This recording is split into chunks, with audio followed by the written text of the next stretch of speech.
Hey guys, this is Neil Gewirtz with BlueFirePoker.com, and I'm here bringing you the third table of my 50 no limit session, which I played about a week or two ago now. I reviewed the other two tables in a previous video. Because this is its own table, you don't have to go back to the other video to see anything. This is going to be a fresh start. I just happened to play this table at the same time I was playing the other two. So with that being said, I'll go ahead and get into the action. And I know in the previous video you mentioned you'd like seeing every hand, so I'll quickly show what I folded. I'm not gonna spend too much time on that. Obviously, I'll just actually talk about the hands I actually played. So the first pot here, which I got into, I had two aces on the button, clearly raise. And I'm in raise like I always do. A board which because it's a bit drawy and connecting, I'm going to be c-betting slightly on the bigger side, closer to full pot as opposed to half pot or whatever. And I get check raised. So this is actually a somewhat difficult spot because this is the third hand of a session. I have absolutely no information on my opponent. Don't know his tendencies. Don't know what he's check raising here. It's reasonable enough to assume that he has some flush draws in his range. Obviously some sets, and I'm not quite sure how often he's check raising as a stone cold bluff or something close to a stone cold bluff, like say 9-10 of clubs or something with very little equity. So, like I said, because I might only have two outs here, obviously he can have 8s, 2s, or 6s, all makes sense, and I'm not sure how aggressive he is, how often he's playing back. A bit of a difficult situation. I don't have the ace of spades, makes it a bit more likely that he does have something like ace 10 of spades. I decided that my hand is too strong to fold right here, but if he does continue barreling on the turn at this point, my plan for the hand was to likely fold to another bet. But, well, reevaluate for sure. But there was a pretty decent chance that I would just go ahead and give up this hand if he kept firing. Interesting thing does happen on the turn, though. The turn is a 6 of clubs, and he overbets the pot. So there's a few things to consider at this point. Number one, obviously, the 6 of clubs is a very good card for my hand. It's now much harder for my opponent to have flop the set. Because a bunch of the combos are going to be gone, pockets of 6s are now a lot less likely. Also, I didn't think my opponent would be check raising with a 6 basically ever. Occasionally he might have a 2, more or less only ace 2 of spades. Maybe overplaying an 8, it's somewhat reasonable, but I really don't think he'll have a 6 ever, so this doesn't change anything. It's actually a good card for my hand. And the bet sizing really made my decision a lot easier here. Basically, my thought process was, if he did have a full house, if he had 2s full or 8s full, there's really no reason for him to overbet at this point. He'd put in a pretty standard size bet. So because he bets so big, I was able to rule out any hand which had me beat. If he doesn't have a full house, I have the best hand. It's pretty much as simple as that. Again, because I don't think he has any 6s in his range. So I think I have the best hands here, basically always, and the question is, how do I get the most value out of him? Do I just call and hope that he keeps on bluffing? Well, with his overbet, even though I think I have the best hand at this point, just about always, I don't quite think he's bluffing. I think he's either trying to commit to a flush draw or commit to some sort of a worse hand than mine, something like maybe 2 9s, which flat called pre-flop and are now check raising and just trying to stack off. Maybe something as weak as just an 8. Maybe it is a bluff, but I don't think there's all that much value, or I didn't at the time think there was enough value in calling again and trying to induce the third barrel out of him. So I decided to just go ahead and stick it in. I didn't want a spade to come off. I still, like I said, thought that's part of his range, and I certainly thought he could have a worse hand he was doing this with for value. So I stick it in, and he was still playing 2 queens. So, one thing to say about that hand, it's not like he thought he was bluffing, but, there is... It just shows how much merit there is in kind of making more uniform or standardish bet sizes. In that it was a spot where, like I said, I was pretty likely to on the river will play it out again. I may have actually folded my hand to a normal turn bet, particularly if it wasn't such a good card for my hand. If the turn card was something like an offsuit 10, and he made a normal size bet, there's a good chance I would have folded my hand. Given that it was such a good turn card, again, I'm not sure I would have actually found the fold. But it just goes to show that this is now a very unbalanced range. When he bets big on his turn, I'm able to realized, deduced, however you want to say that, that he just doesn't have very strong hands in his range. And even though, obviously, I have two aces, I might not have been folding anyway. If I did have somewhat of a more marginal hand, I guess that's almost an argument for him to bet so big. I may have committed to two tens or whatever, but I doubt that's quite his thought process. The point I'm making is that it was easier for me to play my hand because I felt that his range is very well defined. So, very next hand, I got two kings. I don't think anything happens here. But, let's play. Maybe it does. Looks like I get a pot. Oh, okay. So I get min re-raised out of a big blind. Basically, a player who is min re-raising, my thought process is they're almost certainly a very weak opponent. It's possibly a misclick or a very weak opponent because clearly there's no reason to be raising one more dollar when there's already $4.55 in the pot, whatever it is exactly. It's a weak play, so I decided to just kind of bomb it and just 4-bet to $9. And again, the rest of my thought process there is that weak players, when they do min re-raise, they have some sort of a hand they like, and they're not all that likely to fold to a 4-bet. Kings is obviously a somewhat vulnerable hand. Clearly, I don't want an ace to flop, a hand I want to get a lot of money in pre-flop with, and I felt making it big, would allow me to do that. Unfortunately, it didn't work out. Just a bunch of folds for a while. Like I said, I'll go a bit slower, but I'm not going to talk about any of these. So you can just see kind of what I got and that I folded. So here I get two jacks in the big blind, and it gets raised and re-raised in front of me. And this is the same opponent from before who min 3-bet me. And at this point, I don't remember his exact stats, but he was playing pretty loose aggressively. From what I remember at the time, it was pretty standard lag stats, or what I'd consider pretty standard lag, something like, I don't know, 32-28 with a 10% free bet, 12% free bet. I certainly don't remember exactly, but he had a very high free bet percentage and was playing a lot of hands. So at this point with jacks out of position, one thing to point out, I am 200 big blinds deep with the initial raiser. I don't want to call here and I don't want to call with the exact hands I want to say I'm supposed to have in this situation. When I do call here, my hand looks a lot like tens or jacks or maybe ace-queen suited, maybe an ace-king or two queens or which I didn't decide to stack off with, but it's less likely. It really looks a lot like tens, jacks, or ace-queen.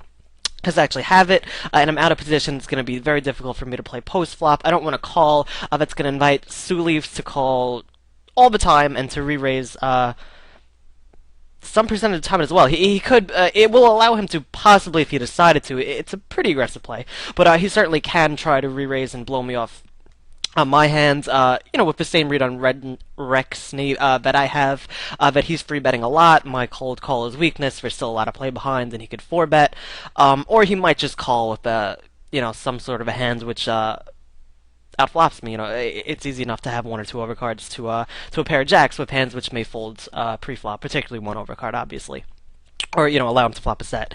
So for all these reasons, I decided to just 4-bet and stack off my hand out of position, and that's 4-bet and stack off against the aggressive player. If I get 5-bet from Suleeves, I'll just fold. But both players do fold, so I'm able to just pick up the pot right there.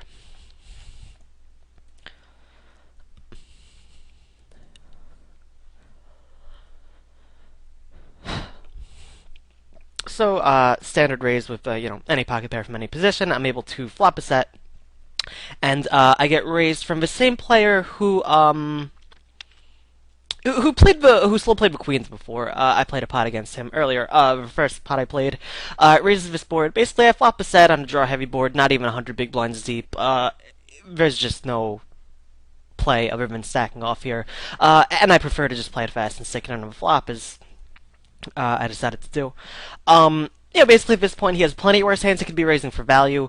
I've seen him, I wouldn't quite call it overplaying his two queens before, but trapping with an overpair, or, willing to go broke with an overpair before, so, he might have a weaker overpair like sevens through tens or jacks. He might be trapping again with, queens plus or jacks plus, or he could just have the ace of diamonds. Obviously, it's also possible for him to have a flush here, but I have good equity against a flush. I've seen him be willing to go broke with one pair hands before. I have a set less than 100 big blinds deep, maybe not, not the most difficult spot in the world, but this is definitely a spot where I prefer to play my hand fast.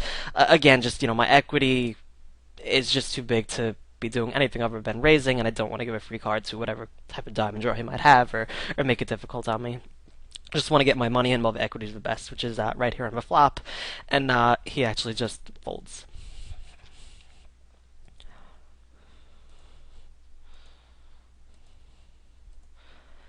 Looks like I lose a small pot with ace-jack here. Here I decided to just flat call off my ace-jack in a multi-way pot. A squeeze was very much an option, particularly if I would have expected the blinds to squeeze, I would have preferred it.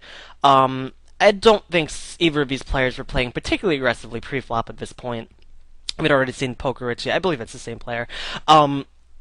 Him flat call some big hands, so less likely he'll squeeze there. And the big blinds had him. He was a solid tag or whatever.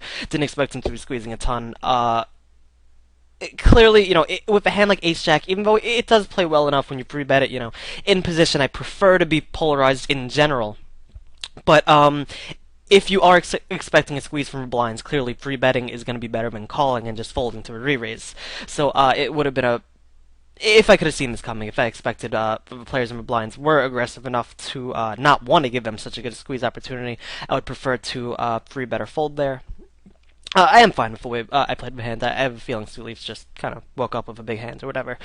Probably wasn't squeezing a particularly large range at that point.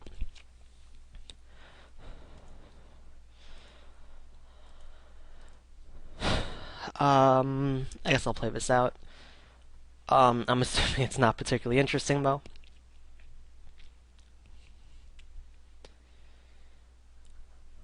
Okay, turn a pair and decide to just stab at the pot. And I guess somehow I just fold this.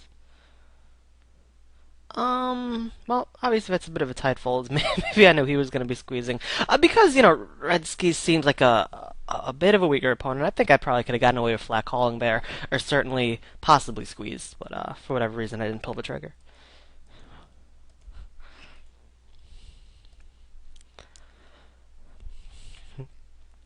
And here again in position, I decided to just take a flop with a similar strength hand.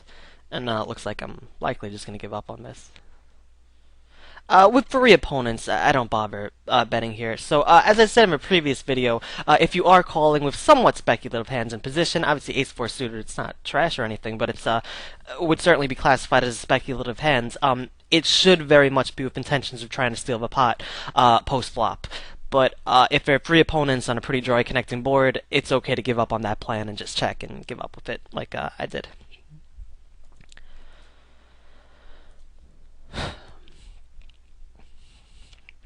Put a 9-10 suited from earliest position. Not something I'll do all the time, but the table seemed it seemed like a good enough hand to open. Given that there are a couple of weaker opponents around, very dry flop, a good board to c-bet, and obviously I have a bunch of barrel cards as far as spades or Jack gives me an up and down straight draw, King and an 8 give me an inside straight draw, and I do turn an 8. I decide to fire the second barrel here, just because my equity improved, and I'd seen Poker Richie again be calling, he had called a lot of flops or he'd called a lot on the flop, kind of in general. It seemed like he was playing around a bit, wasn't much of a folder. I thought he might be, calling one barrel with a lot of pocket pairs here, so basically I'm trying to barrel him off middle pocket pairs. I don't expect him to fold a queen, I don't expect him to have a 5 all that often. And at this point he min raises. His line looks pretty suspicious. I've certainly seen him raise fold before, the pocket freeze hand. I was very tempted to put in a small 4-bet, but, I guess this would just be a 3-bet at this point, a small re-raise. But I just wasn't sure enough about my read. I mean, he certainly can have a 5 here. There's no reason he can't be playing a 5-6 suited. He could have turned a full house with 2 8s, and also the turn min raise, even though it is from, I guess I want to say, a player who's kind of been full of it, it is a pretty strong line in general from weaker opponents, which I more or less had him pegged as. So, given that, obviously 3-betting 10 high on the turn is a pretty spewy play, and given that I didn't feel like I had a great enough read on this guy to really know that he was certainly bluffing here, or, he was very imbalanced at this point, I decided to just give a turn min raise some credit, and again, it's the standard line of, obviously you want to be folding 10 high on the turn to a raise. As a standard, at least. I'm assuming this hand played out similar to that other 5-8 hands, but again, I'll just Let's see. Um. Oh. Okay. So yeah, we it makes me this is why, I did have this read on this guy. Like I said, he was a bit spewy and messing around a bit and whatever. This is why I talked about and considered free betting him last hands, because he is capable of doing some silly things. At this point, I think this is standard. I would have bet the turn a lot had I not picked up showdown value. Because I picked up a pair of tens, I decided to let my opponent bluff at it. And then on the river, he overbet. I didn't really know exactly what to make of it.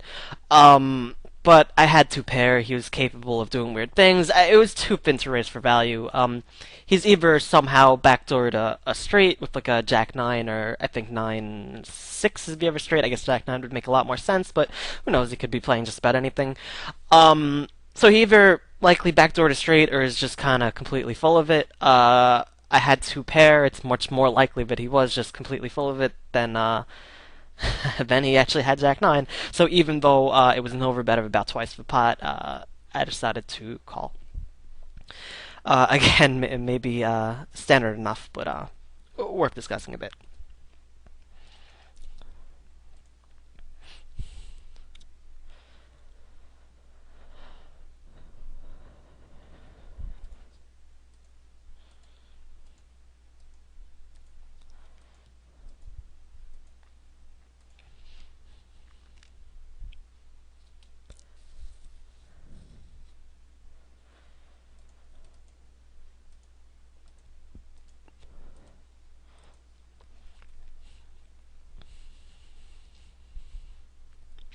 And again, King Jack suited under the gun, fairly standard in a few tighter, or just, with more aggressive players, better games, I guess I want to say. Maybe I'd fold his hands, but for the most part, I'm raising it. I opted not to see bet this board into two players who were both kind of, I mean, spewy, but that's not a good thing for my hands because I'm not looking to bet three bet or go crazy or do anything like that. I definitely felt if I was c betting, I'd have to be planning on firing barrels. Obviously, my hand was pretty good to fire barrels on. I had backdoor clubs, two overs, backdoor straight draw. But with no money in the pot, I have to just give up. Not much more needs to be said. That's certainly okay at times, particularly when you don't expect your c-bet to be profitable. It is okay to just check and fold for sure. You don't want to just close your eyes and barrel and take the aggressive line every single time. So here I opted to just check and fold.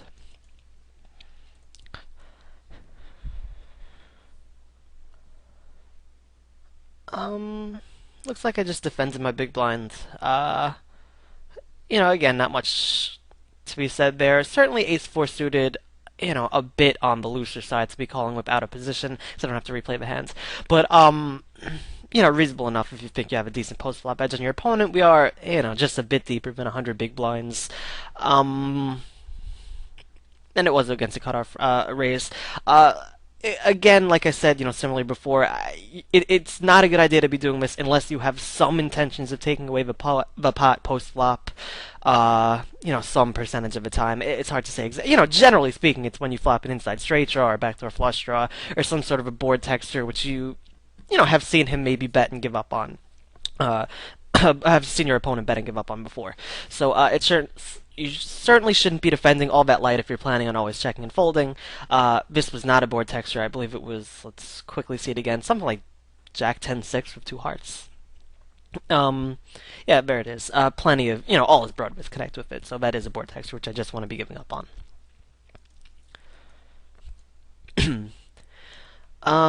So, excuse me, this is a somewhat interesting hand. Obviously opening jacks from under the gun, and I get 3-bet from a player who'd been playing pretty tight at this point, from the big blind.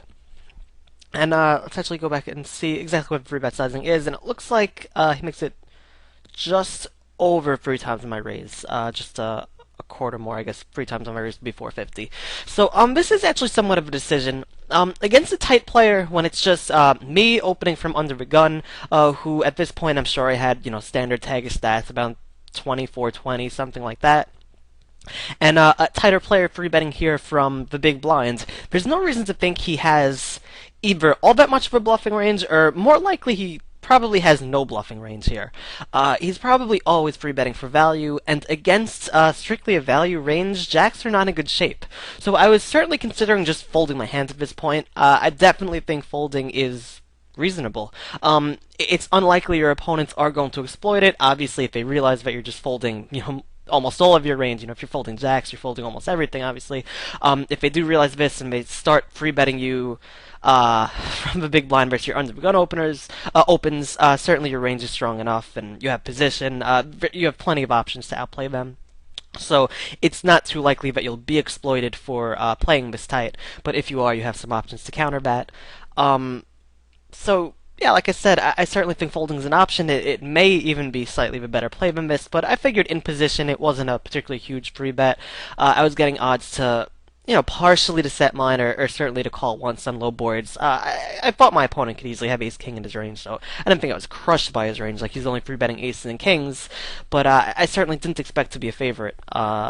So it was a bit close here, but I did opt to call and flop a set, which is good. So at this point, I again clearly have two options. Not folding. This is the nuts. I don't expect him to have 8-9. I could raise here or call here. Basically, the merits to raising are that I do credibly represent jacks and tens. That's about it. Reasonably, I should have a couple semi-bluffs in my range. Something like maybe an ace-queen or king-queen. Maybe even 8s or 9s, which I decide to use as a semi-bluff. So I can represent a weaker hand by raising and possibly get him to stick it in marginally. Also, I don't want to give a free card, more or less to anything he has. Like I said, his range is somewhere along the lines of queens plus and ace king. And if a queen king or ace comes on the turn, I'm not going to like that. As far as if it's an ace, it might kill my action against queens or kings. And if it's a queen or a king, it's, easy enough for him to make the best hand. So I didn't want to give him a free card. I felt I could represent a bluff well enough, although I'm not quite sure how often I'm really bluffing here.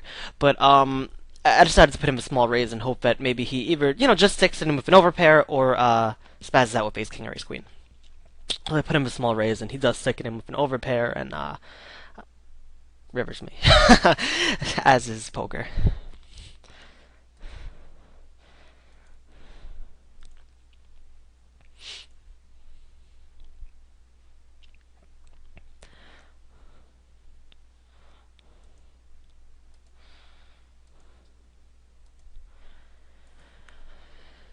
Looks like I have jacks again, and I guess I lose again. This is the last hand I played. Let's see how, I don't remember exactly how I lost.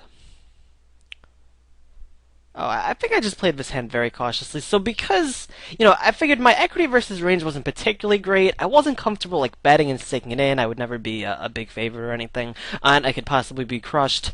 And I thought this opponent was kind of loose enough that he would check raise with a balanced range, and I guess I want to say I wouldn't be able to profitably react against it or whatever. I decided to just check behind this flop. On one hand, it is a flop, which if I had no equity, it would be reasonable for me to just check and give up on. So, looking at it from a balanced perspective, it's not such a bad thing to have a hand which I'm checking and looking to just pot control with, to call most turn bets.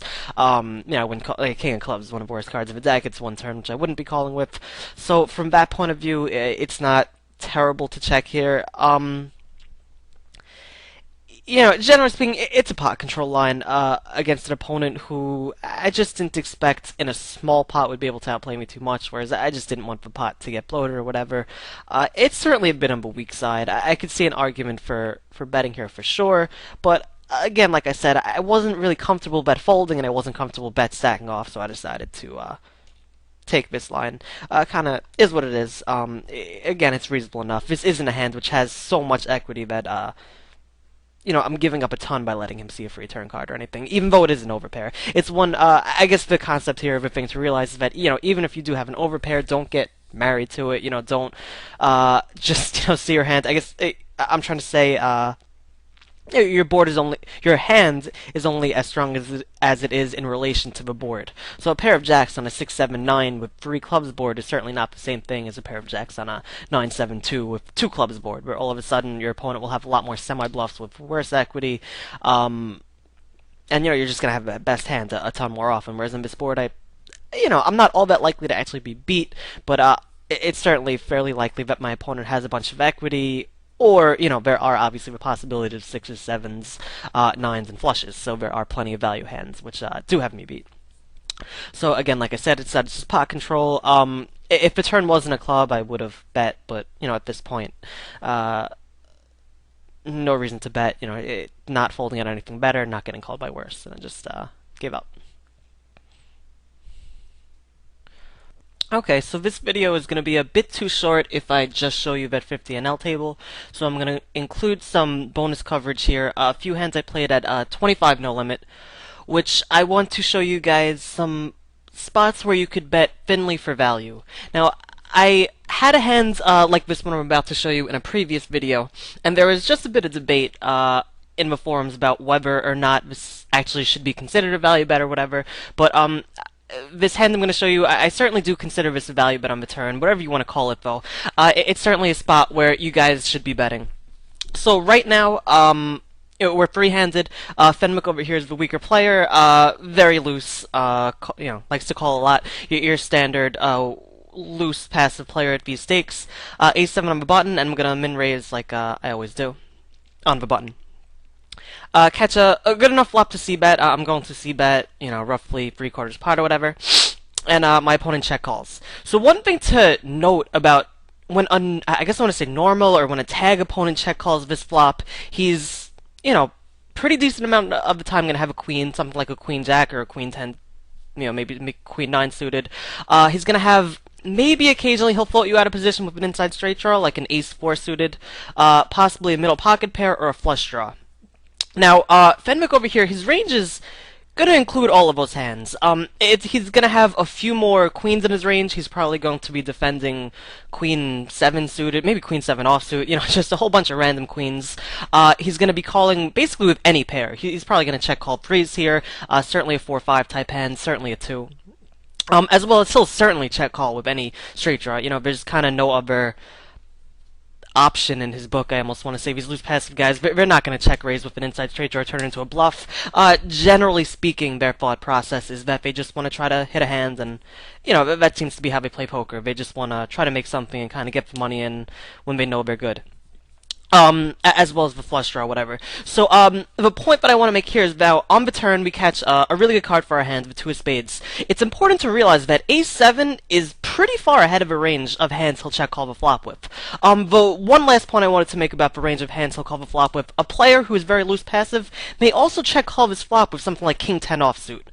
There's a pretty high, I want to call it spaz factor or whatever, which you really should have incorporated into these players' ranges, in that it's not all that uncommon. I'm sure you've seen it a million times, that a player will just check call this flop with, like I said, maybe something like king 10 with 1 overcard. Ace 6 is the only hand, or other than the inside straight draws, the only ace which I beat, but he can be check calling with a pretty wide range of hands, which ace 7 is actually in decent shape against. Obviously, if he has a queen or a 5, I have either 1 or 2 overcards.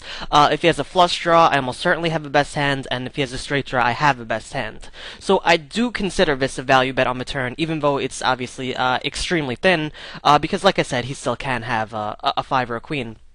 But against these loose passive guys, and it's important, you should really only be making this play against loose passive guys if you're trying to bet this thin for value against a tag who, again, is going to raise some of his draws, and when he check calls, he probably has showdown value. At least this is considerably more likely. This is just way too thin to bet for value against a more standard opponent.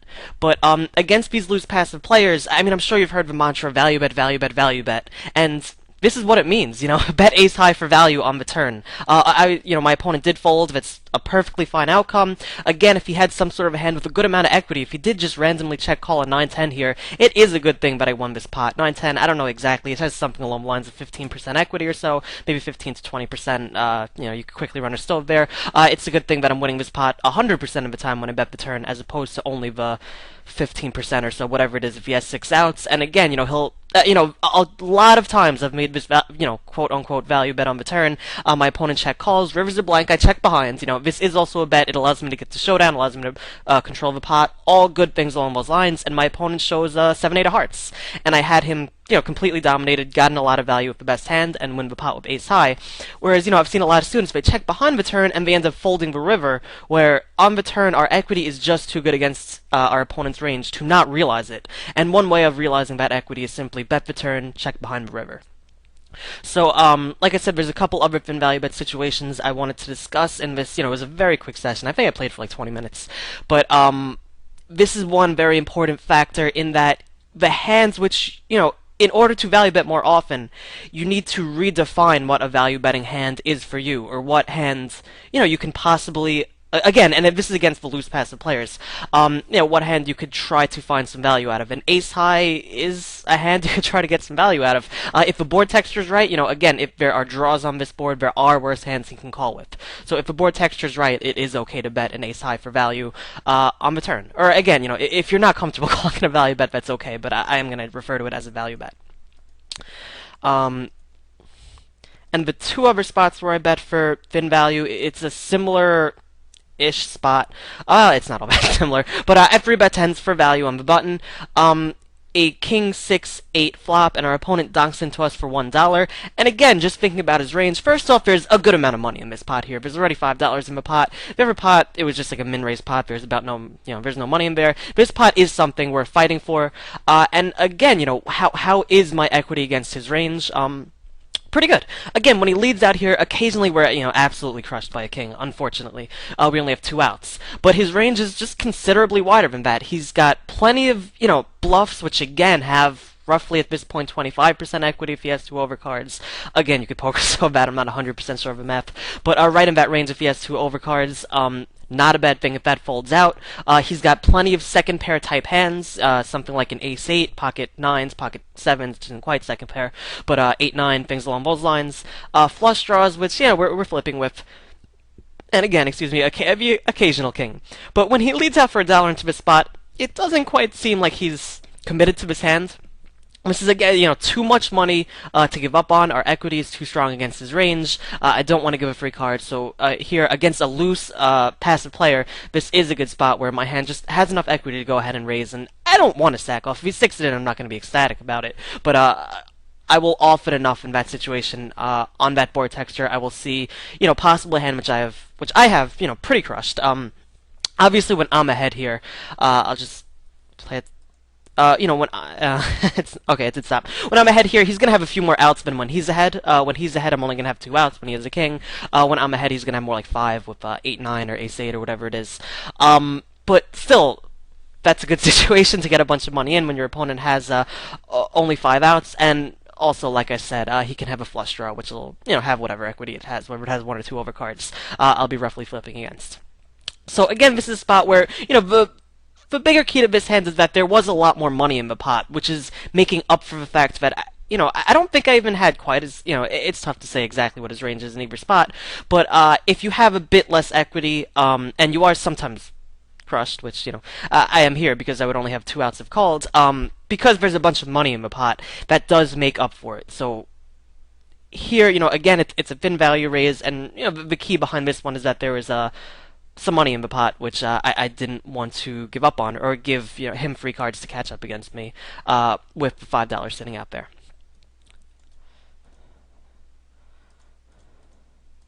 And then I think the next one is over here. And just to kind of finish up my thoughts on it, I think at this point of the match, the reason I limped behind, I think Fenwick, I expected to be a bit tilty or something. I was unsure if he was going to limp and shove it in, so I decided I just wanted to see a flop with my king 10. Certainly isolating is a very reasonable play. Generally speaking, I prefer isolating than limping in behind. As stacks get very short, and I don't really want to get him this much money pre-flop, a limp becomes a better option. But that's the thought process there. And, we see the similar themes again on this board texture of I have a hand which, can certainly be beat. There's no doubt that he has something like, well, ace-2 offsuit in his range, or ace-5, or maybe even king-jack. or king queen. So he's gonna have a few better hands in his range, but there is a lot worse which can call here. Again, the spade draws, some straight draws. He may be limping a hand like 2-5 suited, certainly Jack 10 or Queen Jack, and certainly some weaker kings, King 9, King 8, maybe all the way down to King 2. Not 100% sure. So this is another situation where even though against tags, a second pair type hand would more typically be a good hand to check behind on this flop. Against a better opponent, it's going to be more reasonable to say to yourself, well, he's not going to be calling with all that much worse. You're certainly not folding out anything better.